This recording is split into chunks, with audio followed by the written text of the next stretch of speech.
Alhamdulillahil Qail Ar-Rahman Allama Al-Quran Khalaqal Insan Allamahul Bayan. Asyhadu an la ilaha illallah wahdahu la syarika lah wa asyhadu anna Muhammadan abduhu wa rasuluh. Allahumma shalli ala Muhammad wa ala alihi wa sahbihi ajma'in.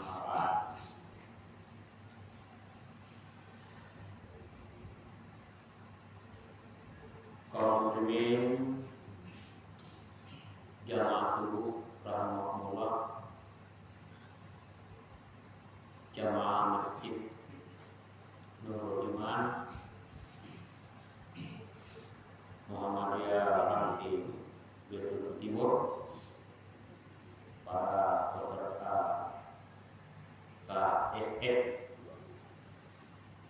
kajian Selasa subuh, kajian subuh Selasa rahimahullah. Alhamdulillah, kembali kita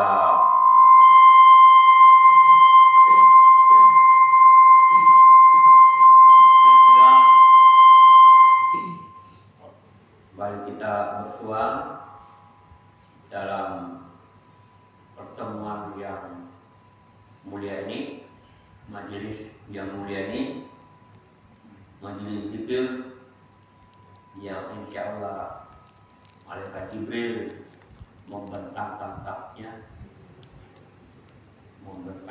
sayapnya, di atas kita sebagai bentuk rahmat kepada orang-orang yang di majelis zikir. Pada subuh hari ini insyaallah kita akan mengawali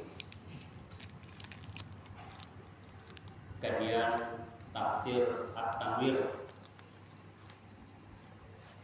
insyaallah dengan penuh kesabaran, sebuah materi yang saya kira agak jarang ya kita temukan secara khusus untuk mengkaji, mendalami atau belajar bersama tentang tafsir yang terbaru, tafsir kontemporer yang disusun khusus oleh Majelis Tarji, namanya tafsir At-Tanwir. Begitu kontemporernya, begitu update-nya, terkininya, hingga hari ini belum tuntas, terus berlanjut. Ya, bagi yang berlangganan Suara Muhammadiyah itu setiap bulan 2 kali muncul itu ulasan tafsir At-Tanwir secara sambung.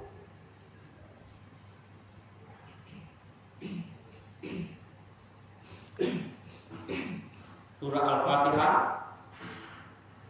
sebagai surah pertama dalam Al-Quran, Ummul Kitab, ya, induk selagara kitab, Ummul Quran, karena memang surah Al-Fatihah itu mengandung ajaran pokok secara keseluruhan.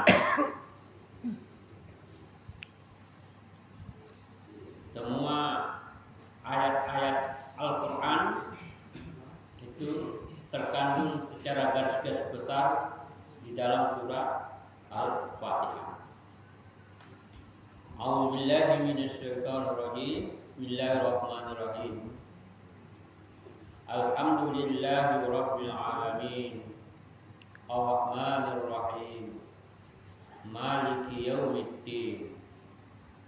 Iyyaka na'budu wa iyyaka nasta'in. Ihdinas siratal mustaqim. Siratal ladzina an'amta 'alaihim ghairil maghdubi 'alaihim waladdallin.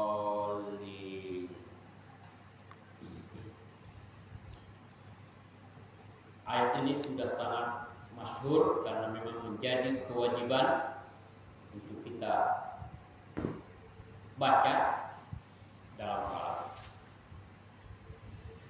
Oleh karena ayat ini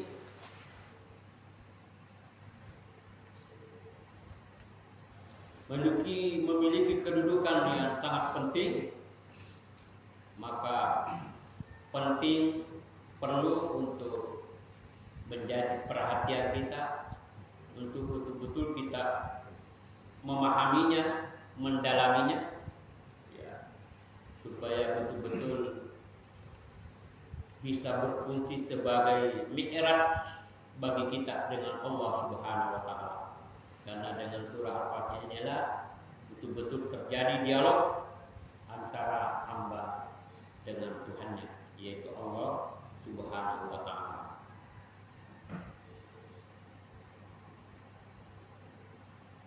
Dengan nama Allah yang Maha Pengasih lagi Maha Penyayang. Segala puji bagi Allah, Tuhan pemelihara seluruh semesta alam. Maha Pengasih lagi Maha Penyayang, yang menguasai hari pembalasan.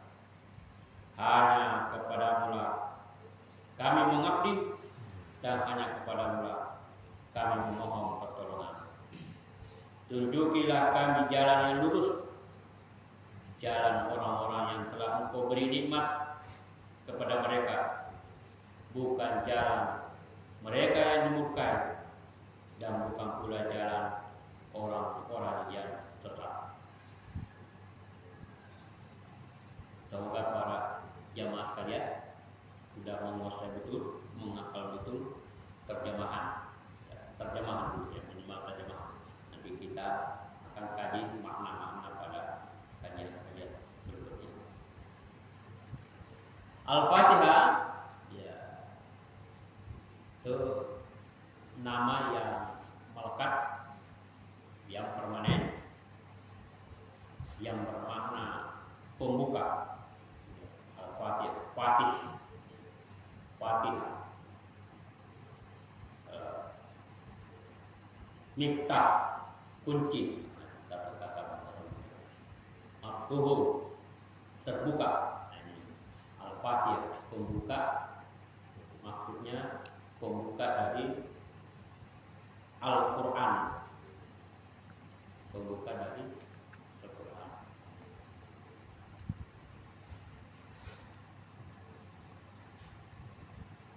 Selain nama surah Al-Fatihah, ada nama-nama yang dilekatkan dengan surat tersebut.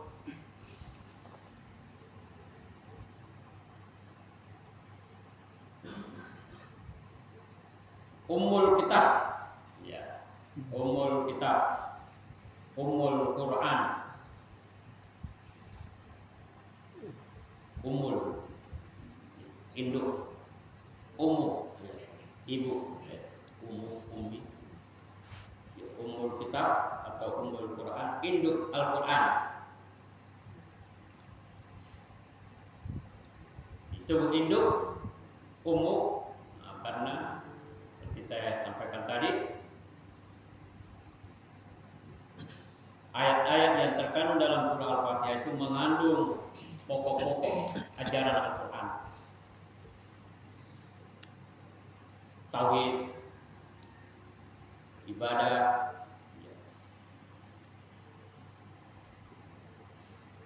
akhlak, sejarah, ada semua dalam surah Al-Fatihah. At-Tabul Masali, ya, 7 ayat yang diulang-ulang, berulang-ulang. Jadi 7 ayat yang diulang-ulang. At-Tabul Al-Masali, 7 ayat yang diulang-ulang. Saya lihat juga Al-Asas, dasar, pokok ajaran dasar. Surah ini menjadi surah atau asas dari Al-Quran itu sendiri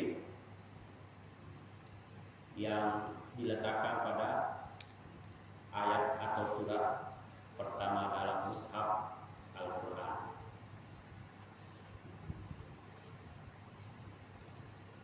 Ummul Kitab, induk Al-Quran, induk kitab. Ashabul Masani, ayat-ayat yang berulang-ulang. Jamaah sekalian berbahagia.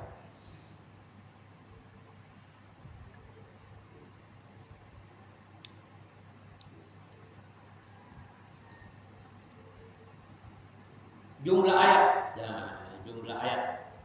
Ada apa ayat ini?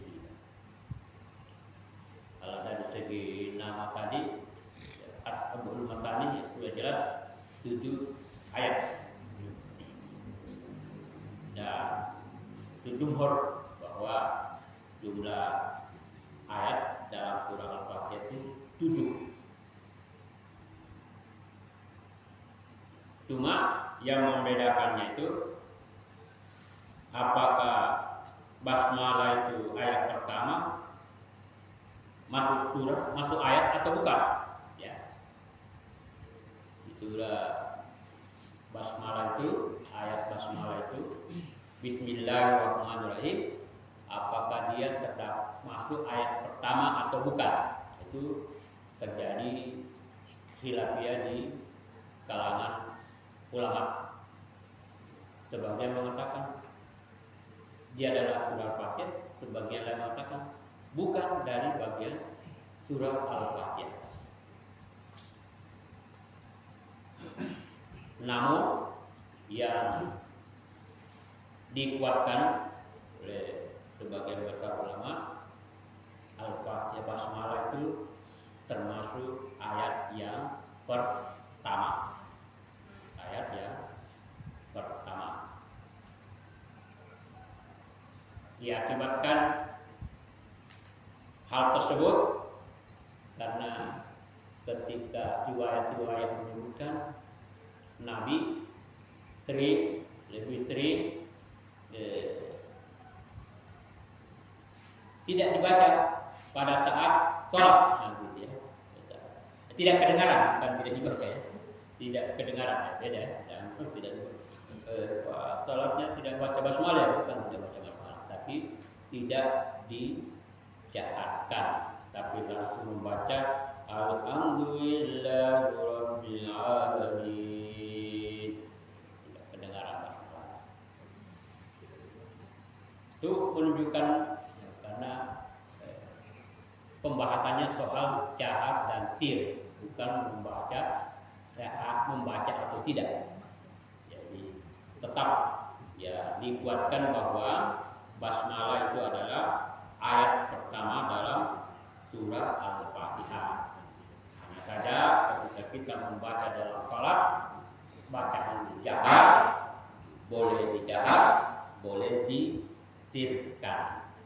Boleh dijahat, boleh disirkan. Jamaah subur rahimahullah.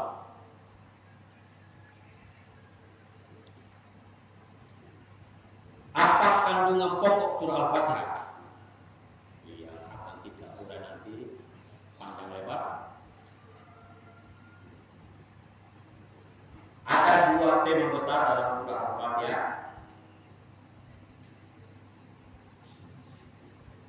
Yaitu pandangan hidup dan jalan hidup.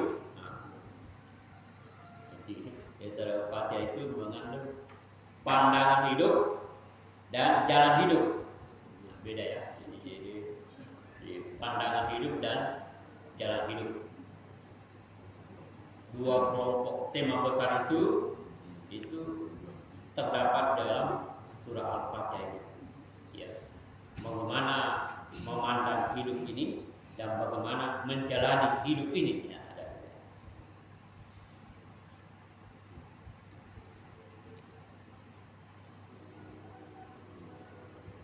Pandangan hidup yang terkandung dalam surah Al-Fatihah mulai dari basmalah, kemudian hamdalah, alhamdulillahirabbil alamin, kemudian Ar-Rahmanir Rahim, Maliki Yaumiddin. Pandangan hidup dalam ayat-ayat tersebut di empat ayat.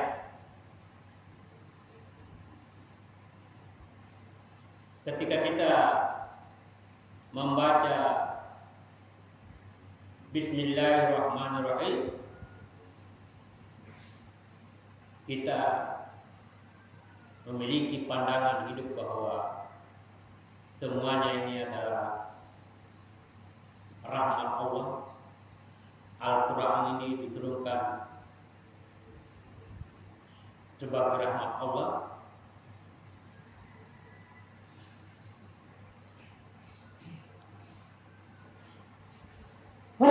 Yang mengawali ayat-ayat yang terdapat dalam Al-Quran.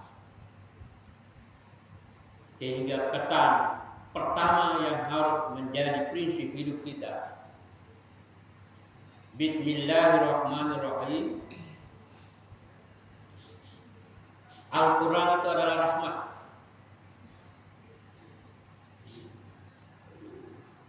Seluruh wahyu-wahyu yang akan dibahas terus itu adalah rahmat. Sudahkah kita menjadikan Al-Quran itu rahmat menjadi kebahagiaan kita, atau masih menjadi beban? Atau Al-Quran masih menjadi beban? Sudahkah kita bersahabat dengan Al-Quran? Kita selalu mengatakan Bismillahirrahmanirrahim. Kita menyebut nama Allah yang Maha Pengasih lagi Maha Penyayang, ya Rahmat.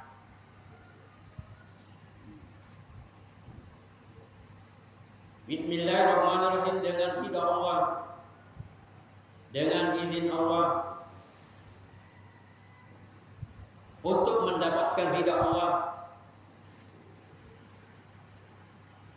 orientasi membaca Bismillahirrahmanirrahim demikian luasnya rahmat Allah Subhanahu wa ta'ala. Begitu juga bagaimana memandang jalan asal usul kehidupan dengan membaca Alhamdulillahirabbil alamin. Nanti pembahasan selanjutnya menunjukkan betapa ayat kedua ini memandang kehidupan ini sejak awal penciptaan sampai berakhirnya kehidupan ini. Yang banyak sering kita pahami ayat ini adalah ayat hamdalah. Alhamdulillahirabbil alamin. Sering yang kita baca kalau ada nikmat, alhamdulillahirabbil alamin. Ternyata dalam kajian ini, inilah esensi perjalanan hidup, jalannya kehidupan ini. Bagaimana memandang sejak Rabbul Alamin atau Rabbil Alamin, tauhid rububiyah di sana. Bagaimana Allah Subhanahu wa ta'ala yang menciptakan, yang memelihara dengan segala kesempurnaannya, dan Allah Subhanahu wa ta'ala yang terus menjaga dengan segala keseimbangan dengan hukum-hukum yang ada di dalamnya. Dan Allah pula lah yang punya kuasa untuk mengakhiri semua. Kemudian Maliki Yaumiddin, Maliki Yaumiddin, jalannya kehidupan sampai berakhir.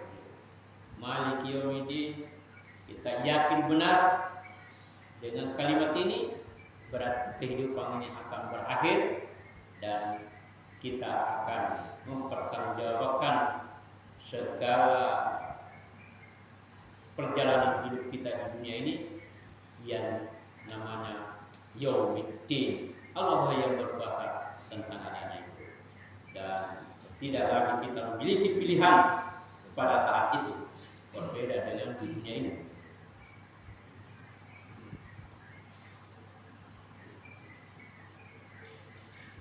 Kemudian jalan hidup. Nah, bagaimana jalan hidup? Nah, inilah yang diungkapkan dalam ayat kelima dan iyyaka na'budu wa iyyaka nasta'in. Jadi kalau yang tadi bagaimana memandang jalannya kehidupan ini, kemudian pada ayat yang kelima sampai ketujuh itu kita dituntut untuk bisa menjalani hidup ini. Ada cara pandang, ada cara menjalani kehidupan. Iyyaka na'budu wa iyyaka nasta'in. Ihdinas siratal mustaqim, siratal ladzina an'amta 'alaihim ghairil maghdubi 'alaihim waladdallin. Jamaah itu Allah. Saya kira itu pendahuluan dari kajian tafsir ini tentang surah Al-Fatihah. Nanti berikutnya kita akan kaji ayat per ayat, ya. Insya Allah 2-3 kali berpindah khusus surah Al-Fatihah. Kita bahas karena banyak cukup mendalam pembahasannya ayat per ayat. Baik, selanjutnya beberapa pertanyaan pada pertemuan sebelumnya. Saya coba untuk membuka rujukan utama. Yang pertama tentang bacaan amin. Bacaan amin. Kapan itu dibaca bacaan amin?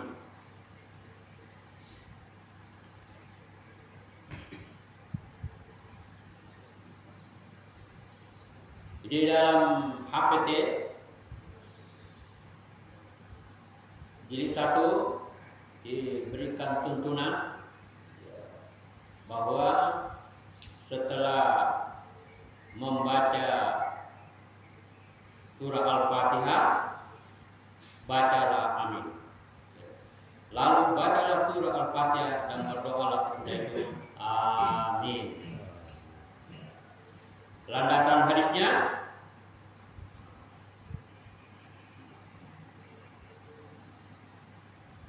di halaman 87, ini kutipan dalil nomor 10, kalau di 1 begitu, beda dengan di 3 berbeda halamannya.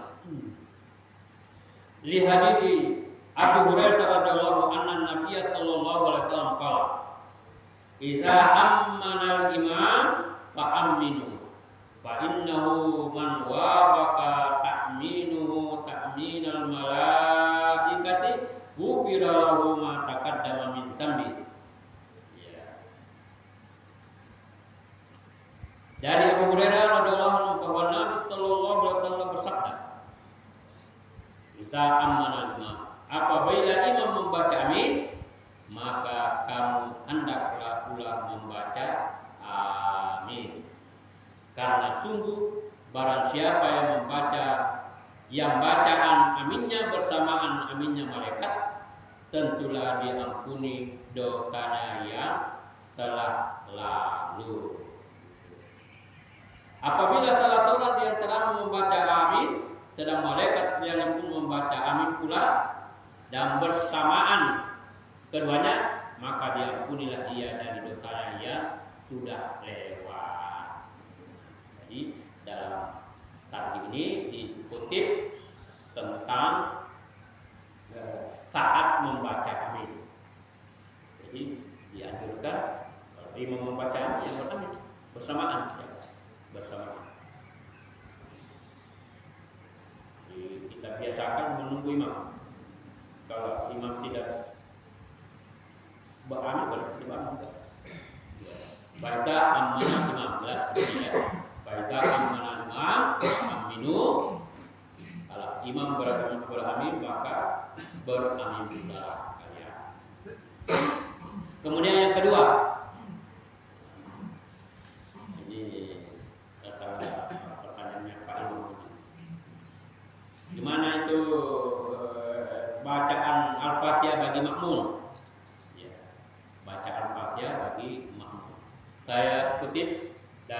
Tanya jawab agama jilid 3. Jawab tentang bagaimana bacaan makmum dalam tentang Al-Fatihah. Nah, ada dua, jilid 3 dan jilid 5. Jilid 3 disebutkan di sini.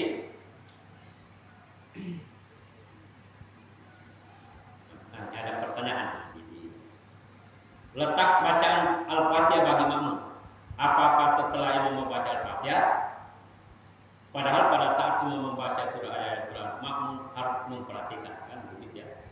Jadi kita surah Al-Quran, katamu itu membacakan Al-Quran, dengar dan diam. Untuk menjawab persoalan yang saudara tanyakan, yang ditanyakan oleh Pak Imam, lalu kita ini ada hadis yang menerangkan soal itu. An Ubadah taqala,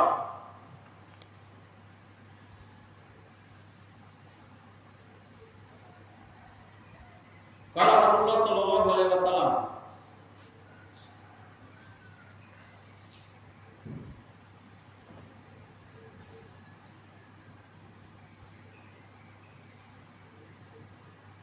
Atuha taqulat alaihi qira'ah falamman tarafa qala inni arakum taqra'una wara imamakum qala kunna ya Rasulullah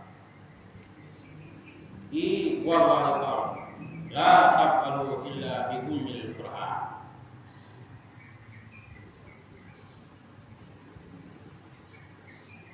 Ketika Rasulullah salat subuh, orang-orang yang makmum nyaring bacaannya.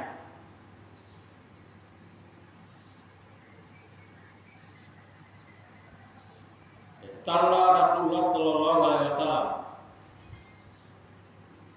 as-subha. Ketika Rasulullah SAW salat subuh, setelah selesai salat, lalu beliau menunggu. Sepertinya ada yang membaca di belakang imam. Tidak ada yang mungkin. Ada yang baca. Ya, ibadah menjawab, iya betul, kami membaca. Ya Rasulullah, demi Allah kami benar begitu. Tidak menyangka, ya. Jujur. Ya betul, ada yang membaca, kami juga di belakang. Maka Nabi menjawab, janganlah kamu mengerjakan demikian kecuali bacaan Ummul Quran.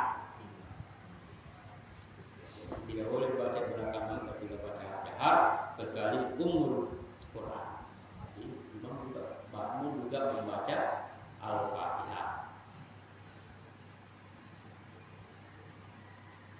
Ini hadis ini menunjukkan bahwa ketika imam membaca nyaring, makmum tidak membaca sesuatu di belakang imam kecuali surah Al-Fatihah. Ini tidak baca surah. Dengan demikian ketika imam membaca Al-Fatihah atau surah Al-Quran dan setelah Al-Fatihah, makmum tidak diperkenankan membaca apapun kecuali Al-Fatihah. Namun kapan itu dibaca? Muncul masalah. Kapan membaca Al-Fatihah bagi makmum? Apakah pada saat imam membaca Al-Fatihah atau setelah imam selesai membaca Al-Fatihah? Sampai ada menunggu, turun menunggu. Karena kalau tidak menunggu melanggar lagi karena baca surah.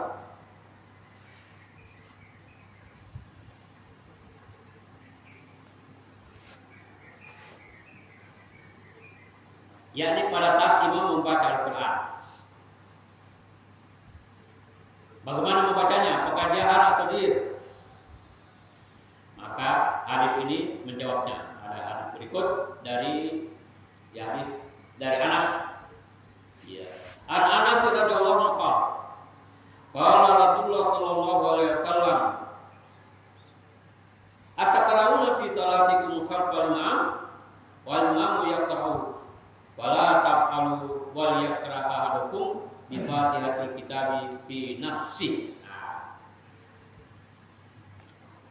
Dari Anas radhiyallahu anhu berkata, Rasulullah SAW telah bersabda, apakah kamu dalam salat membaca dengan nyaring di belakang imammu?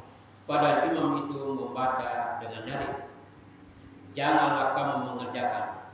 Hendaklah seorang dari kamu membaca Al-Fatihah, artinya Al-Fatihah, pada dirinya dengan suara rendah yang hanya didengar sendiri. Membaca tapi untuk kita dengar sendiri.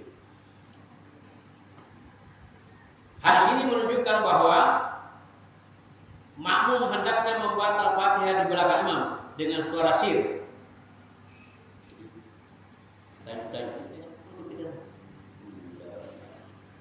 Yakni dengan suara rendah, pelan, hanya didengar sendiri. Dalam hadis ini tidak disebutkan secara tegas mengenai kapan makmum untuk membaca Al-Fatihah. Namun melalui hadis ini pula kita dapat memahami bahwa waktu untuk membaca Al-Fatihah itu sebaiknya adalah pada saat imam membaca surah Al-Fatihah, di celah-celah imam membaca ayat-ayat dari surah Al-Fatihah itu.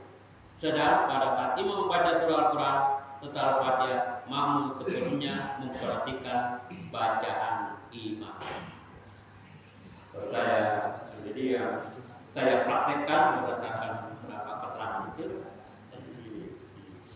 Alhamdulillahirabbil alamin.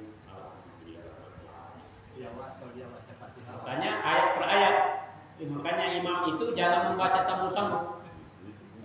Alhamdulillahirabbil alamin. Ar-Rahmanir Rahim.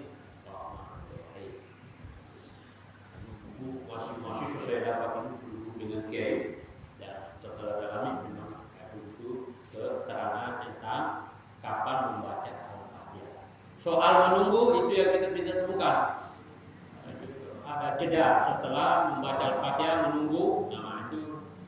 Dan kalau toh menunggu pasti bacaan Fatihahnya makmum satu nafas. Tidak efektif juga. Walaupun tunggu imam membaca. Tentu makmum karena mengejar itu. Ya, kita tidak temukan. Jadi demikianlah bacaan Al-Fatihah bagi makmum. Ya. Jadi ada di jilid 5 untuk menuntaskan itu bagaimana kedudukan surah Al-Fatihah itu. Memang ada hadis-hadis yang saling menguatkan. Mangkana lahu imam faqira'atul imam lahu qira'atun. Ini ada hadis yang mengatakan barang siapa salat mengikuti imam maka bacaan imam itu menjadi bacaannya. Itu kayak umum. Apa yang dibaca itu dari itu bacaan imam.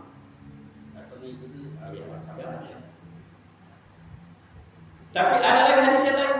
Nah, misalnya juga ya, ada sini ada 5 yang semua la salata liman lam yaqra bi Fatihatil Kitab. Tidak sah salat bagi yang tidak membaca Al-Fatihah. Nah, harus membaca Al-Fatihah. Nah, tidak menyebut apakah dia imam atau makmum. Hadis yang ketiga, la taqra'u bi syai'in min al-Qur'an idza jahattu illa bi ummil Qur'an. Nah, jangan membaca apapun dari Al-Qur'an bila saya membaca dengan jahat, nyaring, kecuali membaca Al-Fatihah.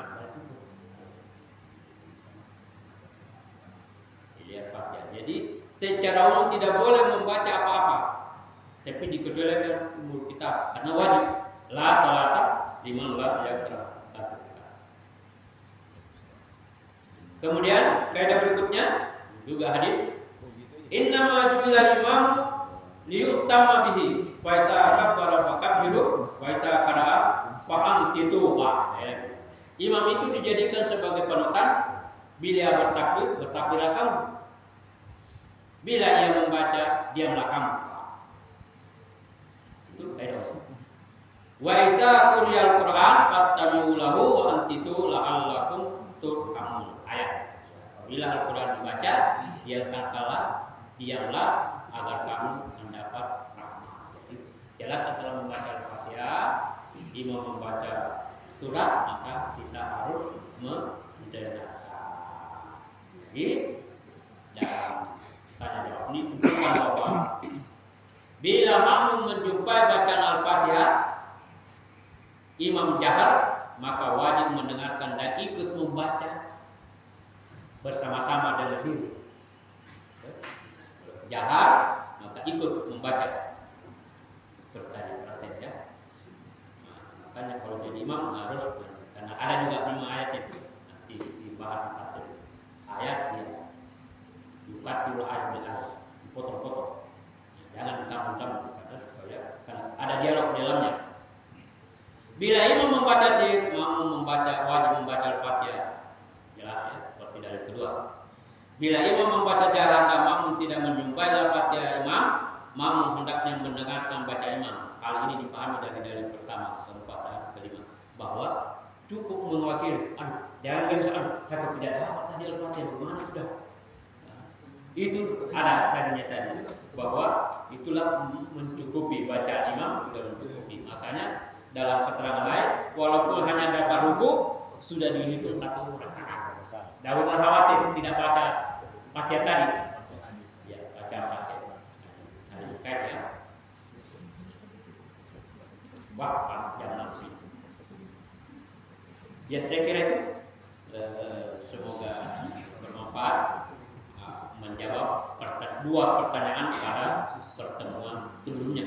Yang sebetulnya sudah dijawab sebelumnya, tapi belum dikupas. Kita pada kesempatan itu. Semoga berkenan dan bermanfaat, semakin meningkatkan kualitas iman kita, kualitas ibadah kita, insyaallah.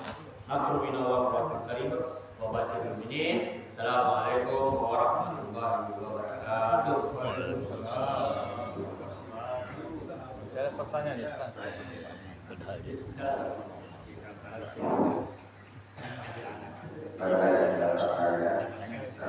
Itu dia saya bilang.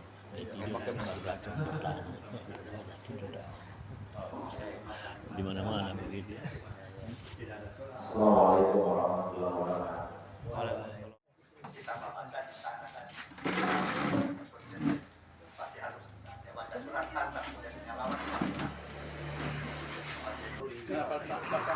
Suruh bungkuskan Pak Dokter ini.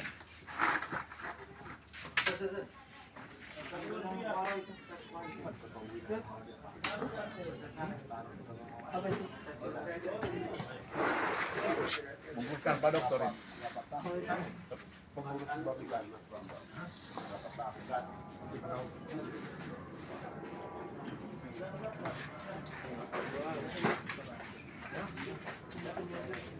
Apa?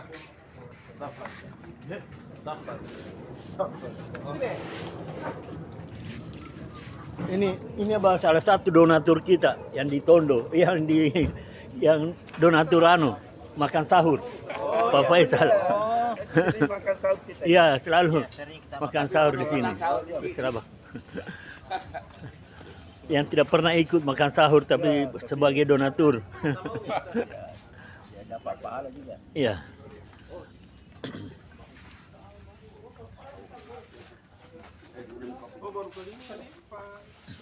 Hah? Pak Faisal baru kali ini. Perdana Ya, kayaknya baru kali ini. biasa kan di Tamrin. Di Tamrin saja ketemunya.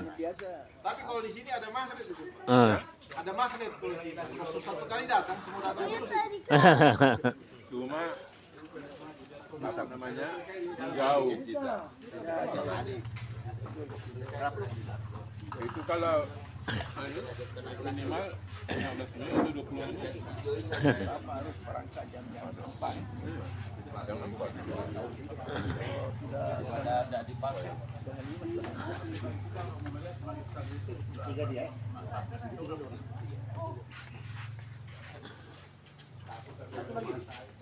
Tidak kemari aba mainkan. Oh. Salah.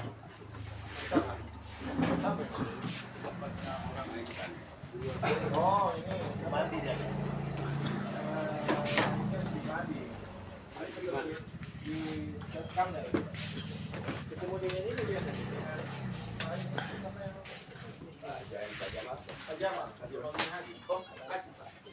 Masih ke anu, wali kota. Dari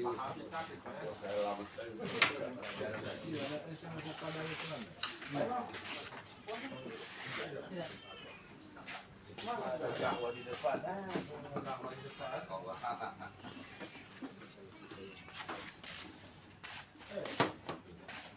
Gula merah lagi. Amat. Gula merah, masih ada. Ya.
Ini apa yang subscriber yang terkenal? Kalah nih.